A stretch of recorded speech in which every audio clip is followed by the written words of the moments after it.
नमस्कार दोस्तों, हमारे चैनल में आपका एक बार फिर से स्वागत है। और दोस्तों, आज की इस वीडियो में हम इलेक्ट्रिक वायरिंग के बारे में बात करने वाले हैं कि दोस्तों इलेक्ट्रिक वायरिंग यानी बिजली फिटिंग कितने प्रकार की होती है और पुराने समय से हमारे घर में कौन सी बिजली फिटिंग होती आ रही है और अब हमें हमारे घर में कौन सी बिजली फिटिंग करनी चाहिए। तो दोस्तों, मुख्य रूप से बिजली फिटिंग 4 प्रकार की होती है। पहली है दोस्तों क्लेट वायरिंग, दूसरी है दोस्तों बैटन वायरिंग, और दोस्तों तीसरी है कैसिंग एंड कैपिंग वायरिंग, और चौथी है दोस्तों कंड्यूट वायरिंग। दोस्तों, कंड्यूट वायरिंग भी 2 प्रकार की होती है।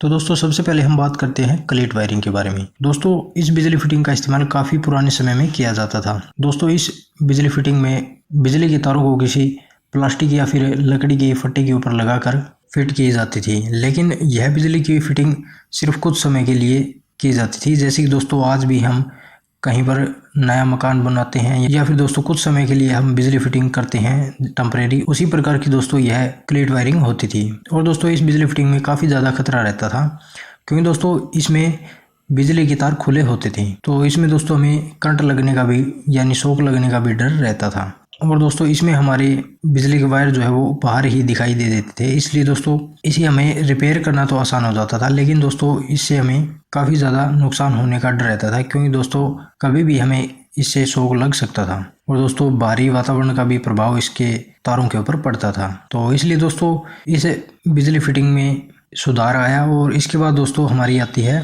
Baton wiring. तो दोस्तों धीरे धीरे इस बिजली फिटिंग को कम करते गए, और इसके बाद दोस्तों हमारी बैटन वायरिंग आई, जिसमें दोस्तों हमारी लकड़ी की फट्टी के ऊपर वायर को क्लिप के द्वारा लगाया जाता था। तो चलिए दोस्तों जानते हैं बैटन वायरिंग के बारे में। तो दोस्तों हमारे नंबर 2 पर है बैटन वायरिंग। दोस्तों, बिजली फिटिंग का दूसरा तरीका हमारा बैटन वायरिंग है, और दोस्तों यह भी पुराने समय में यूज़ की जाती थी। दोस्तों, आपके गांव में या फिर शहर में कोई भी काफ़ी सालों पुराना मकान है, तो आप उस मकान में देख सकते हैं कि वहाँ पर हमारी बैटन वायरिंग होती है। तो दोस्तों, वायरिंग का यह पुराना तरीका है, जिसके अंदर सभी तारों को एक लकड़ी की फट्टी के ऊपर लोहे की क्लिप द्वारा बांधा जाता था। दोस्तों, यह क्लिप बहुत ज़्यादा इस्तेमाल की जाती थी, जिससे कि दोस्तों तारों को बहुत ही सही तरीके से और मजबूती से बांधा जा सके। तो दोस्तों, यह क्लिप देखने में बेल्ट की जैसी होती थी, और दोस्तों यह लोहे की होती थी, जो कि पहले पट्टी के ऊपर लगाई जाती थी और फिर पट्टी के ऊपर तारों को बिछाकर इस क्लिप के द्वारा उसे तारों को बांध दिया जाता था। तो दोस्तों, यह बिजली फिटिंग करने में काफ़ी आसानी होती थी। और दोस्तों दूसरी बात यह भी कि मान लीजिए हमारी इस बिजली फिटिंग में कोई फॉल्ट हो जाता था, तो वह हमें साफ दिखाई दे देता था, क्योंकि दोस्तों इसमें भी हमें वायर जो है वो बाहर की तरफ ही दिखाई दे देते थे। इसलिए मान लीजिए कोई फॉल्ट हो जाता था तो हमें तुरंत वहीं पर भी उसे जो है ठीक कर सकते थे। दोस्तों, यह बिजली फिटिंग करने में हमें काफ़ी आसानी होती थी। और दोस्तों नंबर 2 पर इसमें हमें फॉल्ट ढूंढने में भी काफ़ी आसानी होती थी। लेकिन दोस्तों इसमें एक नुकसान था कि इसके वायर हमें बाहर ही दिखाई देते थे, जिसके कारण इनके तारों के ऊपर बाहरी वातावरण का काफ़ी प्रभाव पड़ता था। और दोस्तों इसमें हम ज़्यादा हैवी वायर का इस्तेमाल नहीं कर सकते थे, और दोस्तों इसमें हम सिर्फ 220 वोल्ट ही लाइट जो है निकाल सकते थे। मान लीजिए दोस्तों हम ज़्यादा हैवी लोड चलाने के लिए इस तरह की बिजली फिटिंग का इस्तेमाल करते हैं, तो हमारी सारी बिजली फिटिंग जो है वो जल भी सकती थी, क्योंकि दोस्तों इसमें हमारे वायर जो है वो बिल्कुल ही चिपे हुए होते हैं। तो इसलिए दोस्तों इसका इस्तेमाल पुराने समय में किया जाता था। और इसके बाद दोस्तों धीरे धीरे हमारी कैसिंग एंड कैपिंग वायरिंग आई, और दोस्तों यह तो बहुत ज़्यादा पॉपुलर है। आज भी दोस्तों आपको बहुत सारे घरों में कैसिंग एंड कैपिंग वायरिंग देखने को मिलेगी।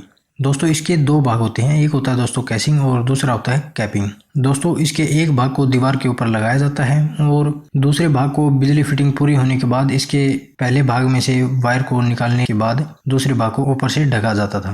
तो यह दोस्तों बिजली फिटिंग करने में काफ़ी हमें आसानी होती थी। और मान लीजिए दोस्तों हमें यह बिजली फिटिंग करने के काफ़ी दिनों बाद अलग से कोई एक्सटेंशन बोर्ड वगैरह लगाना है, तो वह भी हम आसानी से लगा सकते हैं। और दोस्तों हमारी बिजली फिटिंग जो है इसमें भद्दी भी नहीं लगेगी, क्योंकि दोस्तों वही प्लास्टिक की कैसिंग कैपिंग हमने पहले यूज़ की थी और वही हम बाद में भी यूज़ कर रहे हैं। तो इस तरह से दोस्तों यह कैसिंग कैपिंग वायरिंग काफ़ी ज़्यादा पॉपुलर रही थी।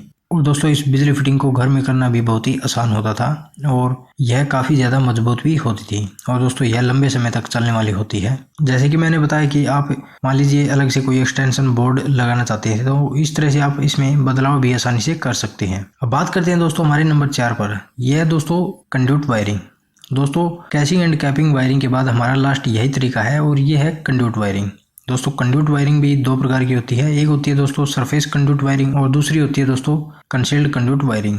दोस्तों surface conduit wiring casing capping wiring की तरह है। यह फिटिंग दीवार और छत के बाहर की तरफ होती है, लेकिन दोस्तों इस बिजली फिटिंग में पाइप का इस्तेमाल किया जाता है, जिससे कि यह और ज़्यादा सुरक्षित हो जाती है और ज़्यादा समय तक टिकी रहती है। ठीक है दोस्तों, इसके बाद हमारी आती है कंसील्ड कंड्यूट वायरिंग। दोस्तों कंसील्ड कंड्यूट वायरिंग का सिस्टम बहुत ही बढ़िया है। इसके लिए दोस्तों आपको पाइप बिछानी होती है और दोस्तों वह पाइप आपको आपके भवन निर्माण यानी कि दोस्तों जब आप अपना मकान बनवा रहे हैं उसी समय आपको पाइप जो है वो लगानी होती है। ठीक है दोस्तों, पहले आपको कंस्ट्रक्शन के चलते ही आपको सभी पाइप जो है वो बिछानी होती है कि कहाँ पर आप स्विच बोर्ड लगाएंगे और कहाँ पर आप बल्ब लगाएंगे और कहाँ पर आप फैन बॉक्स लगाएंगे। उस हिसाब से दोस्तों आपको हर जगह पर पाइप बिछानी होती है। और दोस्तों जब आपका कंस्ट्रक्शन का काम पूरा हो जाए उस वक्त दोस्तों आपको इन पाइपों के अंदर से वायर निकालने होते हैं और जहाँ पर आपको स्विच बोर्ड लगाना है वहाँ पर आपको सभी वायर जो है वो लाकर छोड़ने होते हैं और जहाँ पर आपको बल्ब वगैरह लगानी है वहाँ पर आपको अलग से वायर रखने होते हैं। इस तरह से दोस्तों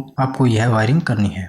तो अलग से दोस्तों मैं इन सभी वायरिंग के ऊपर वीडियो बनाऊंगा कि कौन सी वायरिंग आप कैसे कर सकते हैं। तो फिलहाल दोस्तों मैंने आपको बिजली फिटिंग के टाइप बताए हैं कि कितने प्रकार की ये बिजली फिटिंग जो है वो होती है। और दोस्तों आज के समय में कंड्यूट वायरिंग ही सबसे ज़्यादा घरों में होती है, क्योंकि दोस्तों कैसिंग कैपिंग वायरिंग और कंड्यूट वायरिंग सेम सी ही होती है। क्योंकि दोस्तों कैसिंग कैपिंग वायरिंग में हमारी प्लास्टिक की जो है वो फट्टी यूज होती है और कंड्यूट वायरिंग में हमारी प्लास्टिक या फिर लोहे की पाइप यूज होती है।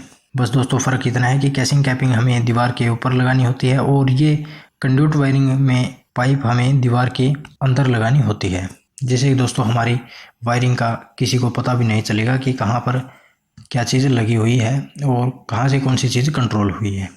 और यह देखने में भी काफ़ी ज़्यादा सुंदर होती है। तो दोस्तों उम्मीद है कि आपको पता चल गया होगा कि हमारी बिजली फिटिंग कितने प्रकार की होती है।